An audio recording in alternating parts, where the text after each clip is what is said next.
এনাদের চরণে আমার ভক্তিপূর্ণ প্রণাম নিবেদন করছি। প্রণাম জানাচ্ছি মঞ্চে উপস্থিত সকল শ্রদ্ধেয় গুরুজনদের এবং ভালোবাসা জানাচ্ছি সকলের জন্য। আজকের এই পঞ্চকবি শ্রদ্ধাঞ্জলিতে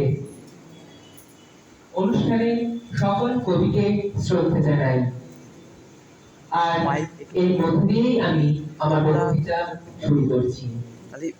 আজকে আমি কবিগুরু রবীন্দ্রনাথ ঠাকুর সম্পর্কে কিছু বলতে চলেছি, যিনি এমন এক ব্যক্তিত্ব, বলা বাহুল্য মহান ব্যক্তিত্ব।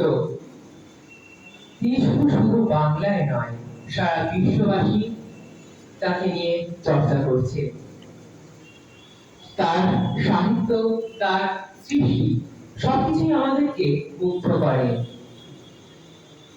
আমরা জানি 1861 সালে 7ই মে জোড়াসাঁকো ঠাকুর পরিবারে দেবেন্দ্রনাথ ঠাকুর এবং সারদা দেবীর ঘরে তিনি জন্মগ্রহণ করেন। ছেলেবেলা থেকেই সাহিত্য প্রতিভার প্রতি বিশেষ আকর্ষণ ছিল তার। ছেলেবেলা থেকেই এই প্রতিভার জোরে তিনি বহু কবিতা, বহু সঙ্গীত রচনা করেছেন। আর আজ তা আমরা সকলেই মুগ্ধভাবে শ্রবণ করি, উপভোগ করি। তার লেখায় এই জাদুর জন্যই তিনি গীতাঞ্জলি লেখার পর সারা বিশ্ববাসীর কাছে তিনি আন্তর্জাতিক খ্যাতি অর্জন করেছিলেন। তাকে সকলেই আমরা সম্মান করি।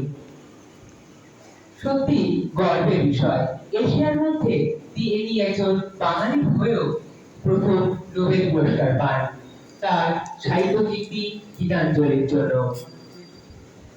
কিন্তু কোথাও আজ আফসোস হয়, রবীন্দ্রনাথ ঠাকুর যার অস্তিত্ব আজ বইয়ের কতগুলো সাজানো, বই ঘরের শোকেসে কতগুলো বইয়ের মধ্যে দিয়েই তার অস্তিত্ব। সত্যি তার বাঙালি এর প্রতি যে সামাজিক সাহিত্য প্রতিভা রয়েছে, বাঙালির সেই সাহিত্য প্রতিভা আজ হারিয়ে গেছে। যদিও আমাদের এই সাংস্কৃতিক ক্রিয়াকলাপ রবীন্দ্রনাথের পথে আবার ফিরে আসতে হবে।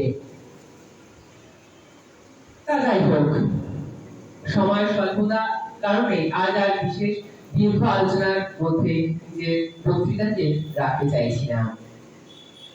শুধু রবীন্দ্রনাথের পথ অনুসরণ করার কথা বলেই আমি একটি তার গানের লাইন উল্লেখ করছি।